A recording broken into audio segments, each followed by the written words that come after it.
पिछले 3 सालों से अपनी नियुक्ति को लेकर लड़ाई लड़ रही सेट मैप की ईडी अनुराधा सिंघाई को हाईकोर्ट ने बड़ी राहत दी है।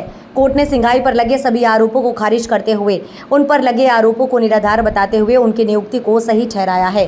आज सेट मैप के दफ्तर में हाई कोर्ट के फैसले का स्वागत करते हुए जश्न मनाया गया। इस मौके पर ईडी अनुराधा सिंघाई ने कहा कि सत्य की जीत हुई है।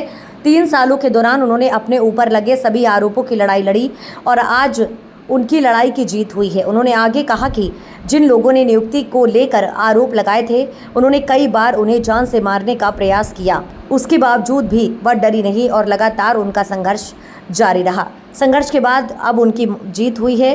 अनुराधा सिंघाई ने बताया कि नियुक्ति के बाद से ही उनके विरोधी उनकी नियुक्ति को लेकर झूठे आरोप और एफआईआर आरटीआई लगा रहे हैं, जिसे आज कोर्ट ने लगे तमाम आरोप असत्य पाए गए हैं।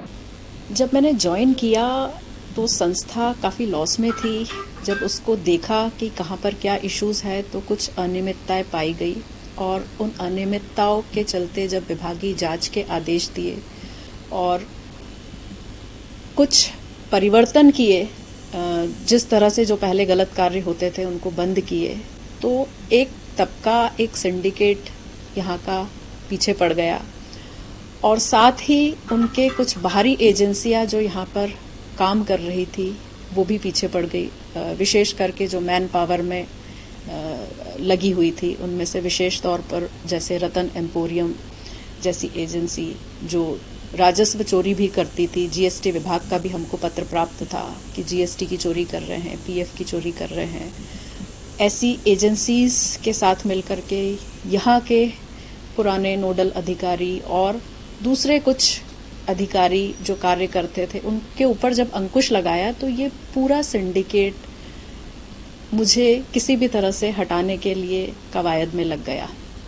और ये जो इनकी कवायद थी साम दाम दंड भेद करके किसी भी तरह से मैं कार्य कर रही थी माननीय प्रधानमंत्री और माननीय मुख्यमंत्री जी की भ्रष्टाचार पर जीरो टॉलरेंस पॉलिसी पर कि संस्था में भ्रष्टाचार नहीं होने देना है और साथ ही हमें संस्था को गुणवत्ता के तौर पर आगे ले जाना है, गुणवत्ता के कार्यक्रम करना है, ट्रेनिंग में भी, मैन पावर उपलब्धि में भी हमें पारदर्शिता लानी है।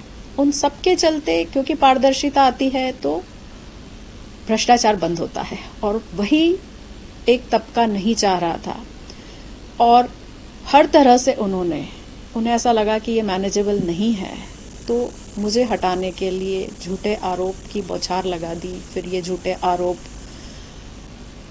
कोर्ट में पीआईएल लगाना, क्यों वारंटो लगाना, षड्यंत्रकारी तरीके से फर्जी एफआईआर करना, तमाम तरीके उन्होंने अपनाए और अंततः जैसे सत्य की जीत होती है, फर्जी एफआईआर भी पूरा इन्वेस्टिगेट होकर के निराधार असत्य पाई गई, वह भी माननीय जिला न्यायालय द्वारा क्लोज की गई।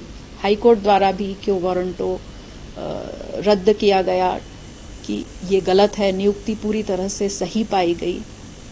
तो शुरुआत में कार वाश